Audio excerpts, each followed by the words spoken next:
வணக்கம். இந்த வீடியோவில் சத்து பாயிண்டிக பச்சான் பாசிட்டிவ் அண்ட் நெகட்டிவ் வந்து பார்க்க போகிறோம். ஸோ பச்சாகன்னா என்ன? பச்சாகன்னா வந்து ஒரு பாகம். ஓகேவா? பாகம்னாக்கா பார்ட் அப்படின்னு இங்கிலீஷில் நீங்கள் சொல்லலாம். Parts of something. ஏதாவது ஒரு பொருளோட ஒரு பாகமோ 2 பாகங்களோ அதுதான் வந்து நம்ம பச்சாகன்னு சொல்கிறோம். ஸோ அந்த பாகங்கள் தான் வந்துட்டு நம்ம பச்சானில் எழுதுகிறோம். ஓகேவா? ஸோ பாகங்கள் வந்து நம்ம நிஜ வாழ்க்கையில் வந்து நம்ம நிறைய பார்ப்போம். அதை நீங்கள் ரியலைஸ் பண்ணனாக்கா ஐ திங்க் கொஞ்சம் இப்போ நான் எக்ஸாம்பிள் கொடுக்குறேன், அதை பார்த்து புரிஞ்சுக்கோங்க. ஸோ ஃபர்ஸ்ட் லட்சே சாப்பாடு நீங்கள் வந்து பிஸா ஆர்டர் பண்ணுறீங்க. ஓகே, பிஸா வரும்போதே வந்து வெட்டி தான் வரும். ஸோ இங்கே பார்த்தீங்கன்னாக்கா இங்கே 1 2 3 4 5 6 7 8 ஸ்லைசஸ் இருக்குது. ஓகேவா? 8 ஸ்லைசஸ் இருக்குது. ஸோ இது வந்து 8 பாகமாக பிரிக்கப்பட்டிருக்குது. ஓகேவா? அதில் நீங்கள் ஒரு பாகம் எடுத்து சாப்பிட்டீங்கன்னாக்கா 8இல் ஒரு பாகத்தை வந்து சாப்பிட்டதா இது பண்ணியிருப்போம். ஸோ இதுதான் வந்துட்டு பிச்சஹான்ல நம்ம எழுதுவோம். எப்படி எழுதுவோம்னாக்கா ஒரு பாகத்தை நம்ம சாப்பிட்றோம், ஆனால் அதில் மொத்தமாக 8 பாகங்கள் இருக்கு அப்படின்னு சொல்லி இப்படி பிச்சஹான்ல எழுதலாம். அதே போல் கேக் எடுத்துக்கோமே. ஸோ பர்த்டே கேக் வெட்டுறோம். அதே மாதிரி கேக் எத்தனை ஸ்லைசஸ் வெட்டுறோமோ அத்தனை ஸ்லைசஸை வந்துட்டு கீழே எழுதிட்டு நீங்கள் சாப்பிட்ட பங்கோ இல்லை கொடுத்த பங்கோ வந்து மேலே எடுத்து எழுதலாம். ஸோ இதெல்லாம் வந்து பிச்சஹான் அப்படின்னு சொல்லி தான் வருது. இதை தவிர பார்த்தீங்கன்னாக்கா வீட்டில் ரொட்டி வாங்குறாங்க. ரொட்டி பேக்கெட்டில் வரும்ல, அப்படி ரொட்டி. ஓகே, அந்த கார்டினியா ரொட்டி வரும்ல பேக்கெட்டில்.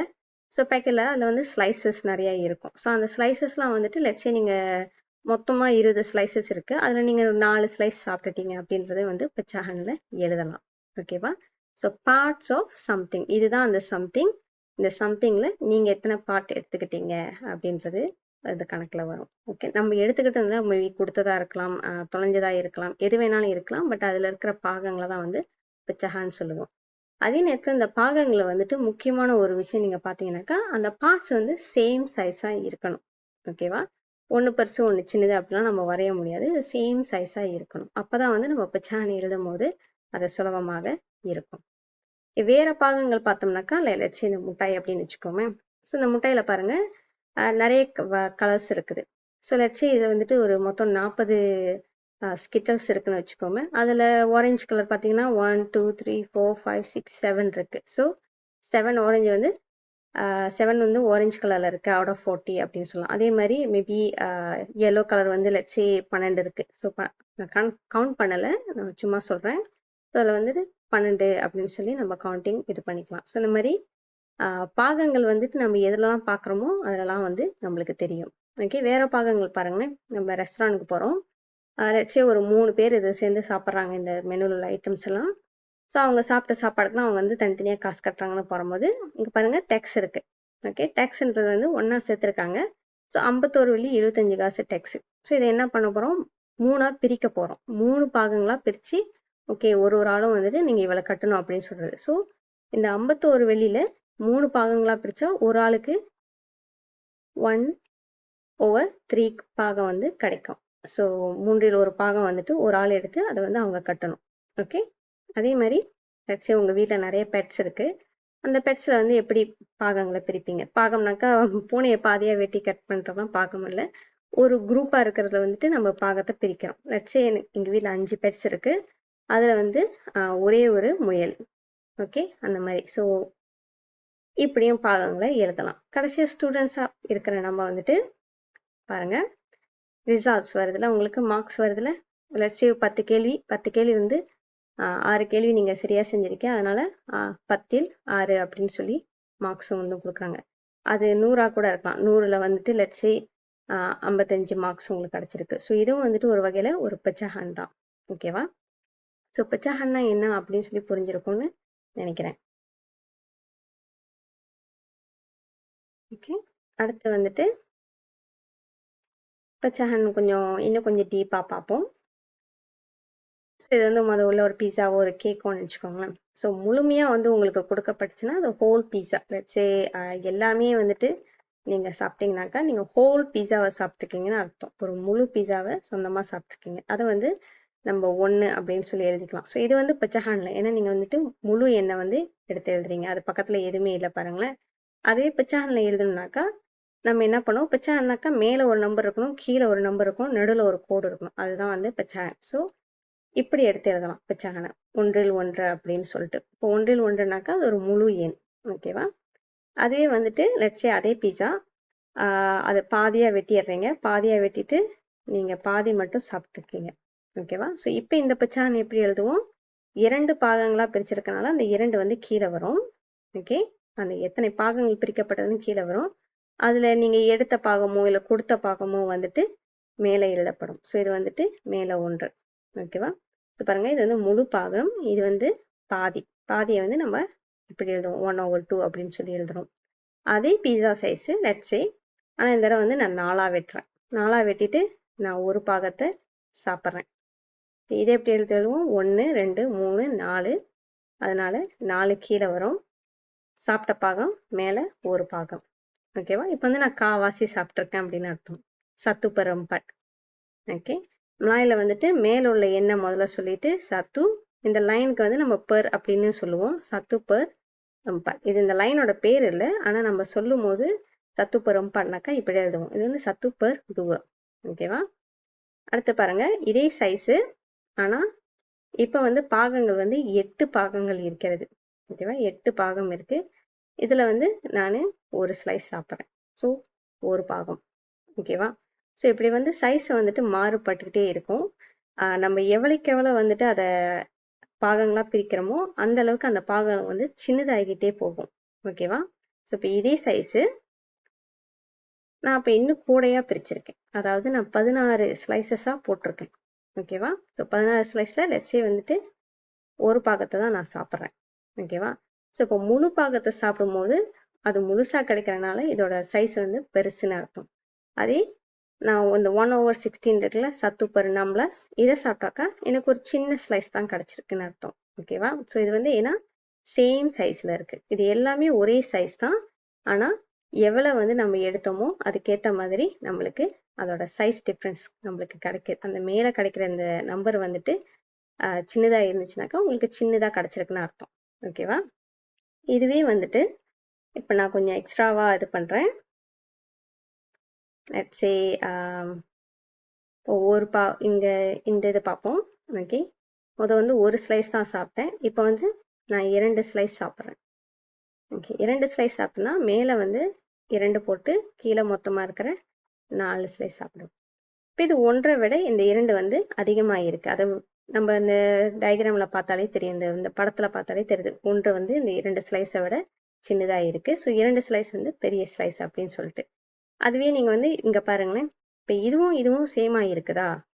இப்போ நான் இங்க 2 ஸ்லைஸ் சாப்பிட்டதும் இதுவும் சேம் சைஸா அப்படின்றது. ஸோ கண்டிப்பாக இது 2 வந்து சேமா தான் இருக்கு. ஏன்னாக்கா இந்த பச்சை ஹேண்ட் பாருங்க, மேல 2 கீழே 4 இருக்கு. இதை வந்து நம்ம பெர் மூடா பண்ண முடியும், அதாவது இன்னும் சின்னதா கொண்டு போக முடியும். ஓகே, 2ஆம் வாய்ப்பாடை வச்சு 1 2 2 2 4 அப்படின்னாக்கா விடை வந்து பாதி கிடைக்கும். ஓகே, இது வந்து நீங்க விஷுவல்ல பார்க்கும்போது உங்களுக்கு சுலபமா தெரியும், பாதி சாப்பிட்டுருக்கோம் அப்படின்னு சொல்லிட்டு. இப்போ இங்கேயும் பாதி இருக்கு. ஓகேவா? ஸோ நம்ம இது வந்து ஸ்லைஸ் ஏற்ற ஏற்ற ஏற்ற அதோட சைஸ் பெருசாகிட்டே போகும். ஸோ நீங்கள் யூஸ் பண்ணதோ இல்லை சாப்பிட்டதோ இல்லை கொடுத்ததோ வந்துட்டு பெரிய தொகையாக மாறிக்கிட்டே போகும். அது முழுசாக மாறினா அது 1க்கு வந்துடும். ஓகேவா? ஸோ லெட்ஸே நான் 3 சாப்பிட்டேனாக்கா தீக பெரும்பாட் அப்படின்னு சொல்லி எழுதுவேன். அதுவே 4 சாப்பிட்டேனாக்கா எம்பாட் பெரும்பாட் எழுதுவேன். ஸோ எம்பாட் பெரும்பாட் எப்படி சின்னதாக்கினாக்கா 1 1. ஸோ இதுவும் சேம் ஆயிடுது. ஓகேவா? அதுவே மாதிரி தான் இதுவும் எல்லா பாகங்களும் அப்படிதான். ஸோ நான் லெட்ஸே வந்து இப்போ 1 2 3 4 5 6 6 பாகங்கள் சாப்பிட்ருக்கேன் அப்படின்னாக்கா 6 16. ஓகே, இது 1/8 விட பெருசா சின்னதா அப்படின்னு பார்த்தீங்கன்னாக்கா இதுதான் பெருசு. ஏன்னா உங்களுக்கு பிக்சரை பார்த்தாலே தெரியுது, இந்த பாகம் மிகப்பெரிய பாகம், இதை விட இந்த பாகத்தை விட இது வந்து பெருசா இருக்கு. ஓகேவா? ஏன்னாக்கா சரி, இது 16, இங்க 8 இருக்கு. இது ரெண்டுத்தையும் நம்ம சமமாக்குறதா இருந்தா இது 2ஆம் வாய்ப்பாடு போட்டு செய்யலாம். 2 2 8 2 16. இப்போ எது பெருசா இருக்கு? 16 16 சேமா வந்துருச்சுல, மேல மட்டும் பார்க்கலாம். 2 பெருசா 6 பெருசா? 6 தான் பெருசு. ஸோ இதுல நம்ம எடுத்த பாகங்கள் வந்து பெருசாக இருக்குன்னு அர்த்தம். ஸோ இந்த மேல கீழேன்னு எழுதுறது வந்து மலாயில வந்து பங்காங்க பஞ்சம் போட்டு சொல்லுவாங்க. ஓகேவா? இது பங்காங்க வந்துட்டு இந்த மேலே உள்ள ஒரு எண். ஓகே, இப்போ இது வந்து முழுசா இருந்துச்சுன்னா அது வந்து 1ல் 1. இதுதான் பங்காங்க, இது வந்து பஞ்சபூர். அதே மாதிரி ஹாஃப் பஞ்சபூர் வந்து 2, பங்காங்க வந்து மேலே உள்ளது. ஸோ இந்த மாதிரி எழுதுற இந்த இதை வந்துட்டு நாம் பச்சான் வாஜார் அப்படின்னு சொல்லுவோம். ஓகே, பச்சான் வாஜார்னாக்கா மேலே வந்து சின்னதாக இருக்கணும் கச்சேரி, கீழே வந்து பசாரா இருக்கணும். அதுவே பச்சான் தீரா வாஜார் அப்படின்னு சொன்னாக்கா மேலே உள்ள எண் பெருசாகவும் கீழே உள்ள எண் சிறுசாகவும் இருக்கும். ஸோ அதை எப்படி செய்வோம் பார்த்தீங்கன்னா, லெட்ஸே இப்போ நான் வந்து 2 பீஸா எடுத்திருக்கேன். அதை வந்து பாதி பாதியாக வெட்டிட்டேன். ஓகேவா? ஸோ இது வந்து ஒரே பாகங்கள் தான், 2 பாகங்கள் தான் இருக்கு ரெண்டுத்துலேயும். ஸோ 2 பாகம். ஓகேவா? நான் வந்து என்ன பண்ணிட்டேன், ஒரு பாகத்தை சாப்பிட்டேன், 2வது பாகத்தையும் சாப்பிட்டுட்டேன், அப்புறம் இதில் இருக்கிற இன்னொரு பாகத்தையும் சாப்பிட்டுட்டேன். ஸோ மொத்தம் நான் சாப்பிட்டது வந்து 3 பாகம். ஸோ மேலே வந்துட்டு பசார், கீழே வந்து இப்போ கச்சேலாக இருக்கு. ஓகேவா? ஸோ மேலே பசார் கீழே கச்சேலா இருந்துச்சுன்னா பச்சஹான் தீரா வாஜார் அப்படின்னு சொல்லுவோம். ஓகே, ஸோ இந்த பச்சஹான் தீரா வாஜரை தான் வந்துட்டு நாம் பச்சஹான் பர்சம்போரா யூஸ்வலி எழுதுவோம். ஸோ விடைகளில் வந்து யூஸ்வலி பச்சஹான் தீரா வாஜரை அப்படியே விட மாட்டோம், அதை மாற்றிடுவோம். ஓகே, அதை மாற்றும் போது என்ன நடக்கும்னாக்கா, பற்றி பிக்சரை பாருங்க, மொத்தம் 2 பாகங்களாக தான் பிரிக்கப்பட்டிருக்கு. ஸோ 2 எடுத்து எழுதிக்குவோம். ஒரு முழு பாகமும் வந்து சாப்பிடப்பட்டிருக்குல்ல, ஸோ அது வந்து 1 இங்கே எடுத்து எழுதிட்டு பேலன்ஸ் எவ்வளோ இருக்குங்க, இன்னும் ஒரு பாகம் சாப்பிட்டது வந்து பேலன்ஸ் இருக்குன்னு எழுதலை, அதை வந்து மேலே எடுத்து எழுதுறோம். ஓகேவா? பிக்சர்ஸ் வச்சு எழுதும் போது இது கண்டிப்பாக உங்களுக்கு சுலபமாக இருக்கும். ஆனால் பிக்சர்ஸ் கொடுக்கல அப்படின்னாக்கா நீங்கள் சொந்தமாக செய்ய வேண்டியது இருக்கும். அப்போ வந்து உங்களுக்கு வாய்ப்பாடு தேவைப்படும். So O2 2, O2 2. ஓகேவா? 1 எழுதிக்குவோம். இப்போ 2 இருக்குல்ல, 3லேருந்து 2 போனால் எவ்வளோ, 1. இது வந்து முக்கியமான ஒரு நம்பர். ஸோ இந்த 1 தான் வந்துட்டு நாம் இங்கே எடுத்து எழுதுறோம். இது வந்து இப்போ ஹோல் நம்பர், அதாவது முழு எண்ணாக மாறிடுச்சு. ஓகேவா? இதை வந்து உங்களோட இன்டிஜர்னு வச்சுக்கோங்க. இந்த பேலன்ஸ் 1 இருக்குல்ல, இதை வந்துட்டு இங்கே எடுத்து எழுதுறீங்க. இந்த 2 வந்து முதலேருந்து இருக்கிற இந்த 2 பாகங்கள். ஓகே, எத்தனை பாகமாக பிரிக்கப்பட்டிருக்கு அப்படின்னு. ஓகே, இப்போ இதை பாருங்க, இதில் வந்து மொத்தம் 8 பாகங்கள் இருக்கு. ஓகே, லட்சே நான் இதுக்கு 8 பாகத்தையும் சாப்பிட்டுட்டேன், இன்னும் 2 பாகத்தையும் சாப்பிட்டுட்டேன். ஸோ மொத்தம் நான் சாப்பிட்ட பாகம் வந்து 10. ஸோ இது வந்து பச்சஹான் தீரா வாஜார். இதை நான் பச்சஹான் பர்சம்போருக்கு மாற்றதா இருந்தால் 8ஆம் வாய்ப்பாடை யூஸ் பண்ணலாம். ஸோ ஓர் 8 8, ஓர் 8 8. ஸோ ஒரு முழு இதை வந்து நான் சாப்பிட்டுட்டேன். 10லேருந்து 8 போனால் எவ்வளோ, 2. 2 பேலன்ஸ் இருந்துச்சுல, இந்த 2 வந்து இங்கே எடுத்து எழுதி 8 பாகங்களை வந்து கீழே எடுத்து எழுதுவோம். இதை வந்து உங்களுக்கு பார்த்தாலே தெரியும், இது வந்து பெர் மூடாக பண்ணலாம் அப்படின்னு, இன்னும் சின்னதாக்கலான்னு. ஸோ விடை வந்து 1, O2 2, 4 2 8. ஸோ இதுதான் வந்து உங்கள் கடைசி விடையாக எழுதப்படும். ஸோ பச்சஹான் தீரா வாஜரை வந்து யூஸ்வலி பச்சஹான் பர்சம்போருக்கு நம்ம மாற்றி தான் விடை எழுதுவோம். அன்லெஸ் உங்கள் கேள்வியில் வந்துட்டு இதோட விட்டுருங்க அப்படின்னு சொல்லியிருந்தாங்கனாக்கா நீங்கள் இங்கே எழுதிடலாம். ஒரு முடா பண்ணுங்க அப்படின்னு சொன்னாங்கன்னா நீங்கள் பச்சஹான் பர்சம்போருக்கு யூஸ்வலி மாற்றிடணும். ஓகேவா? இப்போ வந்து Bachan positive and Bachan negative வந்து பார்க்க போகிறோம். பாசிட்டிவ்னா ஞாபகம் இருக்கா என்னன்னு சொல்லி, பாசிட்டிவ்னா பூஜ்ஜியத்தோட கூட உள்ளது. இதை வந்து நம்ம ஒரு சின்ன ஒரு கூட்டல் குறி போட்டு காமிப்போம். இல்லைனாக்கா இது எழுதுனாலும் இது வந்து பாசிட்டிவ் நம்பர் தான். அதுவே நெகட்டிவ்னாக்கா அது பூஜ்ஜியத்தோட குறைவாக உள்ள ஒரு எண்ணிக்கை, அதை வந்து நம்ம நெகட்டிவ் சிம்பிள் போட்டு காமிப்போம். ஸோ நெகட்டிவ் வந்துட்டு கண்டிப்பாக நீங்கள் வந்துட்டு எழுதி தான் ஆகணும். ஓகேவா? இப்போ கேள்வி பாருங்கள். contoh 9, wakilkan pecahan yang berikut pada garis nombor. So garis nombor ஞாபகத்தில் இருக்கும்னு நினைக்கிறேன். அது ஒரு கோடு, கீரிக்கும் கண்ணானுக்கும் ஏரோ போட்டிருப்பாங்க. ஸோ அது கீரி பக்கம் போணுச்சுனாக்கா இது கூறாங்கிட்டே போகுதுன்னு அர்த்தம், கண்ணான் பக்கம் போணுச்சுன்னா கூட ஏறிக்கிட்டே போகுதுன்னு அர்த்தம். ஸோ யூஸ்வலி பாசிட்டிவ் நம்பர்ஸை கண்ணான் பக்கமும் கீரி பக்கம் வந்துட்டு நெகட்டிவ் நம்பர்ஸையும் நம்ம எழுதுவோம். ஓகே, இப்போ இங்கே உள்ள கொடுக்கப்பட்ட இந்த பெச்சாஹான் பாருங்க. ஸோ பெச்சாஹான் வந்துட்டு நீங்கள் இந்த மாதிரி என்கோட்டில் எழுதும் போது இந்த பஞ்சம்பூட் அப்படின்ற இந்த கீரை உள்ள பாகம் வந்து ரொம்ப முக்கியம். இது சமமாக இருந்தால் மட்டும்தான் உங்களுக்கு எது பெருசு எது சின்னது அப்படின்னு சொல்லி தெரியும். ஸோ இது வந்து சமமாக ஆக்கிறதுக்கு வந்துட்டு உங்களுக்கு வாய்ப்பாடு வந்து தெரிஞ்சிருக்கணும். ஸோ 2 வந்து 4ஆக மாற முடியும். ஓகேவா? ஸோ இந்த வாய்ப்பாடு 2ஆம் வாய்ப்பாடை வந்து வச்சு யூஸ் பண்ணலாம். 2 2 4 அப்படின்னு சொல்லி மாறும். அப்படி மாற்றும் போது கீழே உள்ளதை மேலேக்கும் அதே மாதிரி மாற்றணும். ஸோ இது வந்துட்டு 2 2 2 4 அப்படின்னு நம்ம மாற்றி எழுதிக்கலாம். அடுத்த பின்னம் வந்துட்டு ஆல்ரெடி 4ல் இருக்கிறதுனால அதை மாற்ற தேவையில்லை. இதுவும் 4லே இருக்குது, அதனால் மாற்ற வேண்டாம். கடைசியாக இதை வந்துட்டு 2ஆம் வாய்ப்பாடோட மாற்றுங்க. இது வந்து நெகட்டிவ். ஸோ 2 4. ஸோ இப்போ வந்துட்டு கீழே உள்ள பஞ்சபோர்டு எல்லாம் சேமாக இருக்கிறதுனால மேலே உள்ள எண்களை பார்த்து எது பெருசு எது சின்னதுன்னு சொல்லி கண்டுபிடிச்சிடலாம். ஓகே, ஸோ நம்ம முதல்ல நெகட்டிவ் பார்ப்போம். ஸோ நெகட்டிவ்லோட எண்ணிக்கை வந்துட்டு நான் சொல்லியிருந்தேன், இந்த எண் ஏற ஏற வந்துட்டு அதோட மதிப்பு வந்து குறைவாக இருக்கும் அப்படின்னு சொல்லிட்டு. ஸோ இங்கே 3 தான் வந்துட்டு பெருசு, 3 2 தான் இருக்குது. ஸோ 3 தான் வந்து பெருசாக இருக்கனால இதுதான் ஆக சிறிய எண். அடுத்தது வந்து 2 4, இதுதான் அடுத்த எண். ஆனால் நம்ம 2ல் 4 வந்து இங்கே எடுத்து எழுத முடியாது, ஏன்னாக்கா கேள்வியில் வந்து அவங்க இப்படி எழுதியிருக்காங்க, அதனால அதை தான் எடுத்து எழுதணும். ஓகேவா? ஸோ அதை எடுத்து எழுதின பிறகு உங்களோட அடுத்த எண் என்ன அப்படின்னு எண் கோட்டில் வந்துட்டு அந்த அளவு வந்து சமமாக இருக்கணும் அப்படின்னு சொல்லியிருந்தேன்.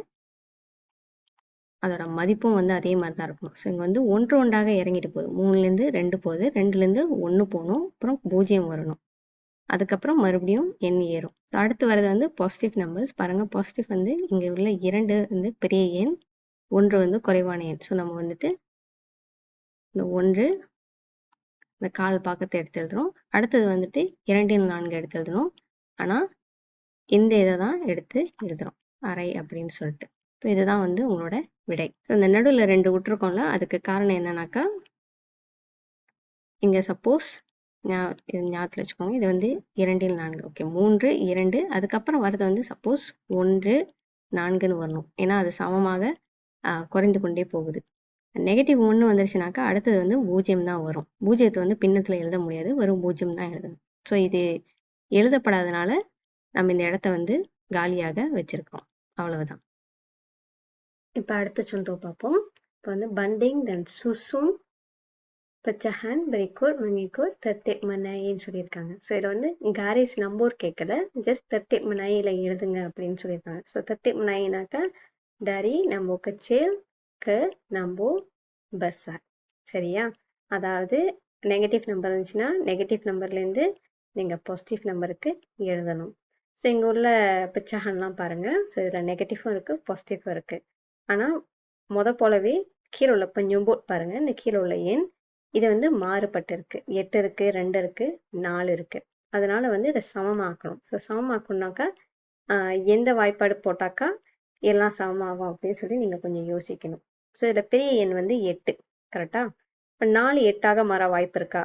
கண்டிப்பாக இருக்கு, ஏன்னா 4 2 8, கரெக்டா? இப்போ இங்கே பெருக்கல் 2 போட்டோம்னாக்கா இங்கேயும் டேரக்ட் டூவை பண்ணியாகணும். அதே மாதிரி இதுக்கும் பண்ணிக்கலாம். ஸோ இது வந்து ஒரு நம்பர் பெர்சம்போ இருக்கு, பெச்சான் பெர்சம்போ. ஸோ இந்த 1 வந்து நம்ம எதுவும் பண்ண வேணாம், வெறும் பெச்சாகானை மட்டும் மாற்றினா போதும். 2 8ஆக மாறுமான்னு பார்த்தீங்கன்னா அதுவும் கண்டிப்பாக மாறும், 2 4 8. ஓகேவா? இப்போ நம்ம என்ன பண்ணுறோம், இந்த மாறுபட்டதை ஒரு பக்கமாக எடுத்து எழுதிடுவோம்.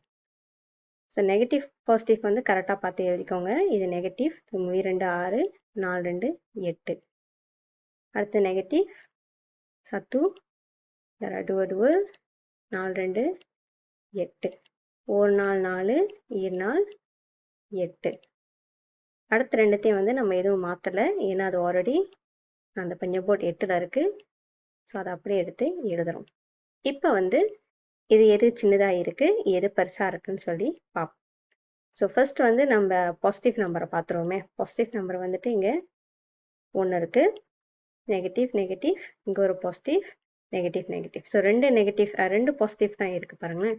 ஸோ உங்கள் விடை எழுதும் போது பாசிட்டிவ் நம்பர் தான் வந்துட்டு பெசார். ஸோ அதை வந்துட்டு கடைசியாக வரும். ஓகே, ஸோ கடைசியாக வரும்போது நீங்கள் பார்க்குறீங்க 1 பெருசா 4 பெருசான்னு, 4 தான் பெருசு. ஸோ அதுதான் வந்து கடைசியாக எழுதப்பட வேண்டிய ஆன்சர். ஆனால் நம்ம இதை எழுத முடியாது, நாம் வந்து கேள்வியில் கொடுக்கப்பட்ட இந்த பெச்சகானங்களை தான் எழுதணும். ஸோ இது வந்துட்டு இதோட ஸோ கடைசியாக உள்ள எண் வந்துட்டு அரை. ஓகேவா? அதுக்கு முன்னாடி வந்துட்டு 1 per 8 இருக்குது. ஸோ 1 per 8 எடுத்து இங்கே எழுதிடுவோம். ஸோ இதை வந்து நம்ம கேன்சல் அவுட் பண்ணிடுவோம், கொஞ்சம் ஈஸியாக இருக்கும். ஓகே, ஸோ மற்ற எண்கள்லாம் வந்து நெகட்டிவ்ல இருக்குது. ஸோ நெகட்டிவ்ல வந்து ஆக குறைவான எண் எது அப்படின்னு சொல்லி கண்டுபிடிப்போம். ஓகே, ஆக குறைவான எண் வந்து கண்டிப்பா அந்த எண் வந்துட்டு மதிப்புல கூட இருக்கும். ஸோ மதிப்புல கூட இருக்குன்னா இங்க 1 இருக்கு பாருங்க, பச்சான் பச்சான் போர் இருக்குல்ல, இது 2 தான் வந்து மதிப்பு கூட உள்ள எண் கூடையா இருக்குது, பெருசா இருக்கு, மதிப்பு இல்லை. ஸோ இது வந்து 2 இருக்கு, இங்க வந்து 5 இருக்கு. ஸோ 5 தான் வந்துட்டு எண் படி பார்த்தோம்னா இது வந்துட்டு கூடையா இருக்கு. அப்ப நெகட்டிவ் படி பார்த்தோம்னா இதுதான் ஆக சிறிய எண். ஓகே, இதை எடுத்து எழுதுறோம். ஸோ இதை வச்சாச்சு. அடுத்ததாக இந்த எண் வருது. இது வந்து இந்த மேல நெகட்டிவ் சத்துப்பரம் பார்ட்னருக்கு மின்னுக்குள்ளது. ஓகே, இதையும் எடுத்து எழுதிட்டோம். அடுத்து இன்னும் 2 பெச்சகான் இருக்கு. ஒன்று வந்து 6ன்னு இருக்கு, இன்னொன்று 3ன்னு இருக்கு. ஸோ நம்ம முதல்ல 6 உள்ளதை எடுத்து எழுதுறோம். அது வந்து நெகட்டிவ் திக பர் கம்பேர், கடைசியா நெகட்டிவ் திக பர் 11. ஓகேவா, இதுதான் வந்து உங்களோட விடை. ஸோ தர்த்திப் மனாயி தர்த்திப் மனூருன்னு சொல்லியிருந்தாங்கனாக்கா நம்ம வந்து இந்த காரிஸ் நம்பர் வந்து போட தேவையில்லை usually. Okay, just list on பண்ணால் மட்டும் போதும். அடுத்து இந்த கேள்வியை பாருங்க. இது வந்துட்டு பண்டிங் அண்ட் சூசோன்னு சொல்லியிருக்காங்க. மணிக்கோ தர்த்தே மனூரோன். மனூரோன்னாக்கா பெரிய எண்லேருந்து, பசாராக இருக்கிற எண்லேருந்து சிறுசா கச்சிலா இருக்கிற நம்பருக்கு நம்ம எடுத்துகிட்டு போகணும். ஸோ இது வந்து பாசிட்டிவ் நெகட்டிவ் இருக்கனால பசார்னாக்கா யூஸ்வலி வந்துட்டு பாசிட்டிவாகவும், கச்சேல்னா நெகட்டிவ் நம்பரில் போய் முடியும். ஓகே, பட் இங்கே பார்த்தீங்கன்னா இது எல்லாமே பிச்சஹானில் இருக்குல்ல, இந்த பஞ்சபோர்டு வந்து சேமாக இல்லை. ஓகே, இது சேமாக இருந்தாக்கா நீங்கள் சுலபமாக கணக்கு செஞ்சிடலாம். சேமாக இல்லாத பட்சத்தில் வந்து இதை நீங்கள் வந்து சமமாக ஆக்கணும். இது அப்படி சமமாக பண்ணாதான் மேல உள்ள பங்குகள்லாம் வந்துட்டு எது பெருசு எது சின்னதுன்னு சொல்லி நம்ம கண்டுபிடிக்க முடியும். ஓகேவா, இப்போ வந்து நம்ம இதை சேம் ஆக்கிறதுக்கு என்ன பண்ணோம் அப்படின்னு பார்த்தீங்கன்னாக்கா நீங்கள் வாய்ப்பாடு யூஸ் பண்ணணும். ஓகே, ஸோ வாய்ப்பாடு யூஸ் பண்ணோம். ஸோ நம்ம என்ன பண்ணுறோம், ஒரு இதில் கொஞ்சம் போர்ட்லேயே இருக்க ஆகப்பெரிய எண் 20 வந்து எடுத்துக்கிறோம். ஓகே, ஸோ 20ஆம் வாய்ப்பாடு பாருங்க, ஓர் 20 20. 20ஆம் வாய்ப்பாடு நீங்கள் படிச்சதில்லை, ஆனால் இது லாஜிக் படி பார்த்தீங்கன்னாக்கா 2னாக்கா 4ஆக மாறும், 3னா 6ஆக மாறும். ஸோ நம்ம பூஜ்ஜியத்தை வந்து போட்டுக்கிட்டே இருக்க வேண்டாம். ஸோ இது வந்து எல்லா எண்ணும் வந்து பூஜ்ஜியத்தில் முடியும். ஸோ இதுல வர எந்த எண் மற்ற வாய்ப்பாடுகளோட சமமா வரும்னு சொல்லி தான் நீங்க பார்க்கணும். இங்க வந்து அடுத்தது 12 இருக்கு. பாண்டா வாய்ப்பாடுல பூஜ்ஜியம் வருமா அப்படின்னு பார்க்கலாம். ஓகே, பாண்டா வாய்ப்பாடுல இருந்து யூஸ்வலி 2 4 6 8 அப்படின்னு சொல்லி போயிட்டே இருக்கும். அதுல பூஜ்ஜியம் எங்க வருதுன்னு பாத்தீங்கன்னா 5ல வரும். 12 60. ஓகேவா, அது போல இது 5, இங்க 60 இருக்கு. அடுத்த எண் வந்து 10ல இருக்கும். இப்போ 10 120ல முடியும். ஸோ இது ஒரு பெரிய எண், கரெக்டா. ஸோ இந்த பெரிய எண் இங்க இருக்கா அப்படின்னு சொல்லி நம்ம பார்ப்போம். 4னாக்கா 8 80 வந்துடும். 5னாக்கா 100, 6னாக்கா 120. ஸோ 120 இங்க வந்துருச்சு. ஸோ இப்போ இந்த 2 எண்களுக்கும் 120 இருக்கும்போது மற்ற வாய்ப்பாடுலையும் 120 இருக்கா அப்படின்னு நம்ம செக் பண்ணணும். இதுக்கப்புறம் நீங்க இதை போட்டு பார்க்க வேணும் அவசியம் இல்லை, நம்ம வகுத்தல் முறையை யூஸ் பண்ணலாம். ஸோ இங்க பாருங்க 120, 8ஆம் வாய்ப்பாடு பார்ப்போம். ஸோ 8ஆம் வாய்ப்பாடுல 1 8 8 கழுத்தில் பண்ணிங்கன்னா 40 வந்துடும். 8 40, கரெக்டா. அப்போ 15 பெருக்கல் 8 வந்து 120. ஸோ 8ஆம் வாய்ப்பாடுல 120 இருக்கு. அது போல 6ஆம் வாய்ப்பாடுல 120 இருக்கா? இது கண்டிப்பாக இருக்குன்னு தான் சொல்ல முடியும். ஏன்னாக்கா நீங்க இங்கேயே பார்க்குறீங்க, இதுதான் இது. Okay, ஈரார் 12, so 0 26 120. ஸோ 6ஆம் வாய்ப்பாடில் வந்து 6 பெருக்கல் 20 வந்து 120 வந்துடுது. 5ஆம் வாய்ப்பாடில் கண்டிப்பாக இருக்க சான்ஸ் இருக்கு, ஏன்னா 5ஆம் வாய்ப்பாடில் வந்து 0 வந்துக்கிட்டே தான் இருக்கும். ஸோ மறுபடியும் பார்ப்போமே, 5, ஸோ 2 10, இங்கே 20 இருக்கு. ஸோ 4 5 20. ஸோ 24 பெருக்கல் 5 வந்து 120. ஸோ இப்போ இந்த எண்கள்லாம் உங்களுக்கு 120 கிடைச்சிருச்சுல. அடுத்த ஸ்டெப் போகலாம். 120 எடுத்து எழுதிக்கலாம். 5ஆம் வாய்ப்பாடு கூட எதை பண்ணோம், 24 பெருக்கன வாசி 120 வந்துச்சு. அப்போ மேலேயும் வந்து நம்ம 24 பெருக்கணும். இப்படி பெருக்கும் போது இங்கே 22ஆ மாறிடும்.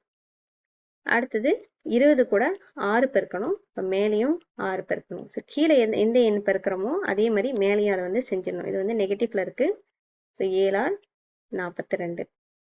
அடுத்தது 12 பார்த்தீங்கன்னா 10ஆல பெருக்கிருக்கோம். இப்போ இதையும் 10ஆல பெருக்கிறோம். 5 10 50, நெகட்டிவ் 120 வருது. 8ஆம் வாய்ப்பாடு வந்துட்டு 15ஆல பெருக்கப்பட்டிருக்குது. ஸோ இதையும் 15ஆல பெருக்கணும். ஓர் 15 15 கீழே 120. கடைசியாக 6ஆம் வாய்ப்பாடு, அதை ஏதாவது பெருக்கணும். 20ஆல பெருக்கியிருக்கோம். 120.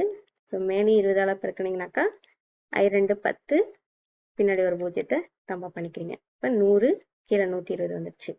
ஸோ இப்போ வந்துட்டு கீழே உள்ள பஞ்சு போர்டு எல்லாம் சேமா இருக்கிற வாசி மேலே உள்ள பங்கவை பார்த்து எது பெருசு எது சின்னதுன்னு கண்டுபிடிக்க ரொம்ப சுலபமாயிரும். ஓகே, இப்போ விடை எழுதும் போது இந்த எண்களை நம்ம எழுத முடியாது. நம்ம கேள்வியில கொடுக்கப்பட்ட இந்த எண்களை தான் எழுத முடியும். ஓகேவா, அதை மறந்துடாதீங்க. சிலப்பா இங்க உள்ள எண்களை வந்து எடுத்து எழுதக்கூடாது. ஸோ முதல்ல வந்து 300ன்னு பார்க்குறீங்க, பெரிய எண் பார்க்குறோம். ஸோ பெரிய எண்ணா பாசிட்டிவ் எண்ணு. ஸோ இதுதான் பாசிட்டிவ் எண். அதுக்கப்புறம் நெகட்டிவ் நெகட்டிவ் நெகட்டிவ், இங்கே ஒரு பாசிட்டிவ் எண் இருக்கு. ஓகே, 22 பெருசா 100 பெருசா? 100 தான் பெருசு. அதனால அதோட பெச்சஹான் லீம நம்ம எடுத்து இங்கே எழுதுறோம். ஓகே, இப்போ இது முடிஞ்சிருச்சு. அடுத்தது 72, இது வந்து 3 5, இதுவும் எழுதிட்டோம்.